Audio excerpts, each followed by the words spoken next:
Dr. Albertser, she was the doctor with which the police took Henry to on the morning. I think she saw him at about 10 o'clock that morning after the murders took place. She was asked to examine him, his entire body, and take note of each and every injury that was on his body.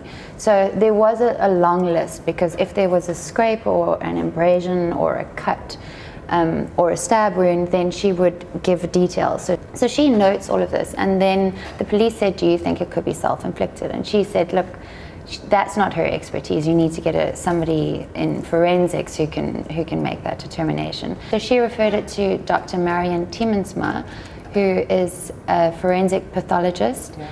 And she was basically given she was given the list of all of the wounds or injuries that were noted on his body, and she was then asked to make a finding on how they may have came about and whether or not they could have been self-inflicted.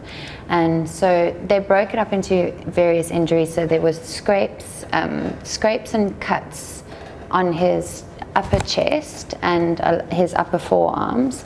And those she looked at, she said they were very superficial.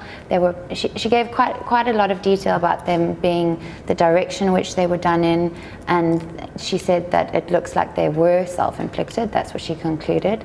And she also said that she wouldn't say, in her experience, that it was a defensive wound, because normally defensive wounds would be on your hand or like here on your arm, and not so much on your forearm or your chest. Then she said that the swelling on his eye and the swelling on his knee was definitely not self-inflicted, and as a result of blunt force trauma, and she didn't rule out that could have come from falling down the stairs. So his injuries and the fact that they are superficial ties in with the defense's version of that altercation that Henry had with the attacker, which ties in with the fingerprint evidence.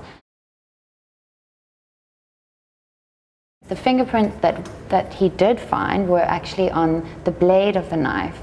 So then Advocate Breda was trying to demonstrate how that fingerprint could have come across. He found Henry's thumbprint on the blade of the knife, and he found it sort of in the last third of the blade of the knife. So this is nothing like the actual knife, because I don't have it. And this is nothing like the axe, but it gives you an idea of how he may hold an axe. And this demonstration was done in court by Advocate Breda. So it's difficult to describe, so that's why I'm going to demonstrate it. Henry's thumbprint was identified on the knife as being about in the last third near the tip of the blade, so probably like that. And the state was trying to show that he could have held it that way, and perhaps if he was inflicting his own wounds, as we later heard was most likely the case. The defense demonstrated that he was holding the axe at the time that he was being attacked by this intruder. So he was holding it in his right hand, and the intruder was trying to stab him across his chest. So he could have, basically Advocate Breda held it like that, and he said, could that explain how that fingerprint got there?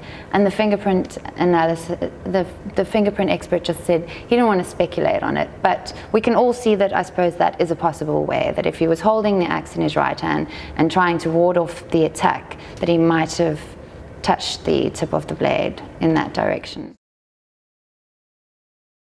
Henry did touch the axe because he threw the axe and took it off the person, so you would have thought his fingerprints would be on the axe. Not a single fingerprint on the axe.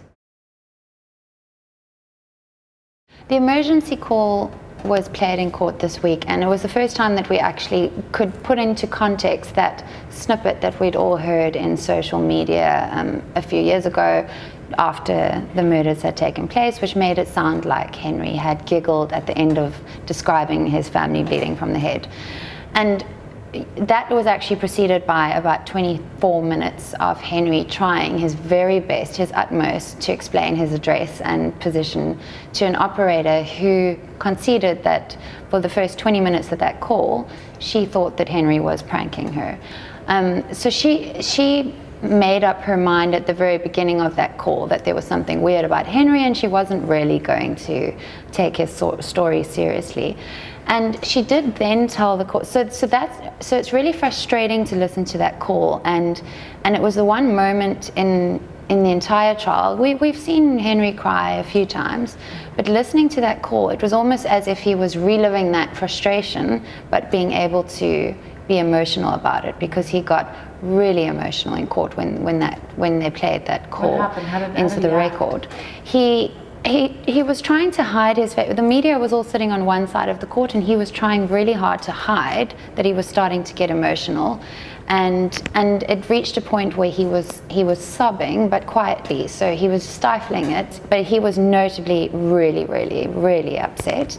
And the judge actually did call for an early tea adjournment so that he could just collect himself. And as soon as we adjourned, he walked straight out of the court sobbing. The way he was trying to stifle his sobs, because he cried very quietly and we couldn't hear him, is probably what I think she mistook for a giggle.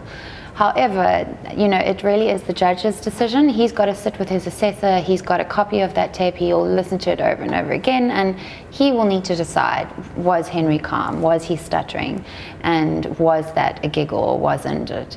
But regardless of what opinion he actually forms on how Henry sounded in that call, it's neither going to convict or acquit Henry.